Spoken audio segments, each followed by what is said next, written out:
Welcome back, everyone. In the course of the week, wife of the president, Aisha Buhari, posted some videos. Well, the videos have gone viral and conversations have again been stirred. In case you did not get a chance to see the video or what the senators were saying in that video, here is it. Right now is very, very serious, and I urge the federal government of Nigeria to take this seriously.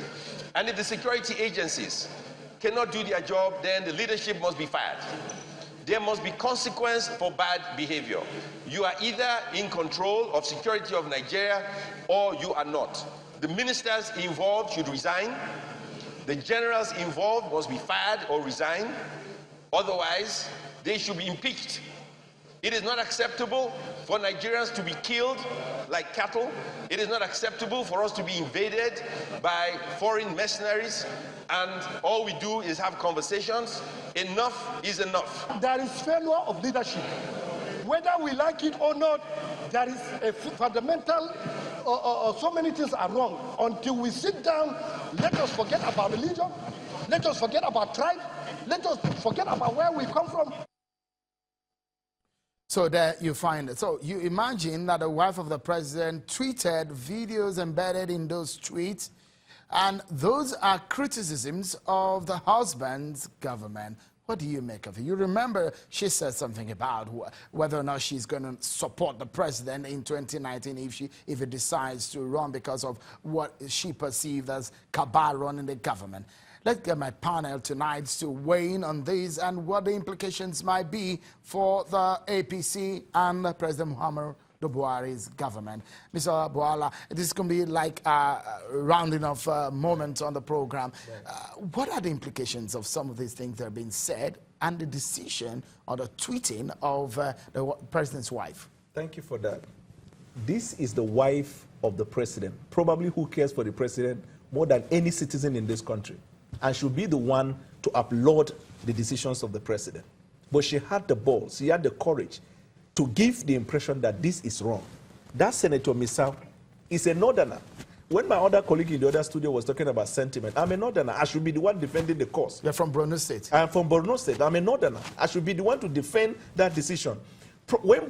Probably none of the media spokesperson of the president have defended president more than I do in the last 3 years. When he was sick and he's in London, we put a shift for him. When people were calling for him to resign, people were calling for him to leave the government, because I believe in the president. I believe in the integrity of the president. But when something is wrong, can't we as Nigerians, for one, stand up and speak through to the power?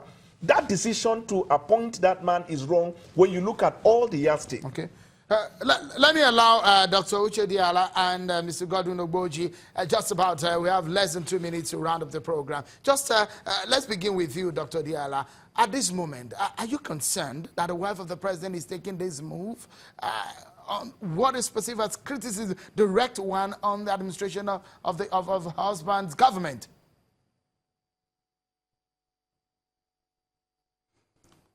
Yeah, I would say I'm proud of the First Lady.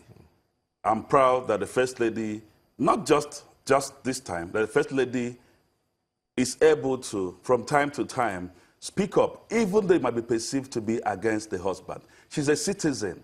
And please, it's also important, it speaks to the character of the man that she's married to. You know, when you take that, alongside the comment of she belongs to the other room, that makes that comment a joke. It means that the president's wife is liberated. The president gives his wife that freedom, that independence of thought, and I think it's commendable. We as citizens, when something is not going right, we have a duty to speak up. But speaking up is different from consciously just criticizing. There's criticism, and it's acceptable. Right, but when you just set out Mr. Godwin to just speak because you have to give perhaps a final thoughts on the program tonight. What's your own take on this, and perhaps the implication, just in about 30 seconds, because we need to go?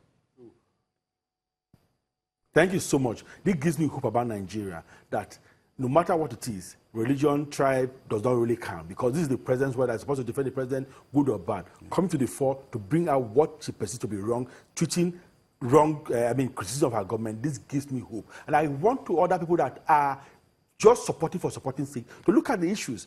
You can support when it is necessary, but criticize when it is also appropriate and necessary. I give kudos to the president's wife for giving Nigerian hope that this country will have a life to go to, and this country will stay long. I thank her so much for this, because note that she has given this instance before. She has told the whole world before that her husband is under siege by cabals. She did not say that, she mentioned names, that these people did not even vote for the husband. They don't even have the voter's card, but she mentioned their name. And again, when things are wrong and people are not telling the president what they are supposed to do, she has tweeted what the senators of Nigeria are saying, which are against her husband. Thank you so much. Because we need to go now. I must sincerely thank my guests and my panel on the program tonight. Dr. Uche Diala, Mr. Godwin Ogboji from our Abuja studio, and our regular analyst on the program, Mr. Daniel Buala. Many thanks, gentlemen, for your time on the program. But that's our show tonight, everyone. Many thanks for being part of it. Thank you so much. Good night.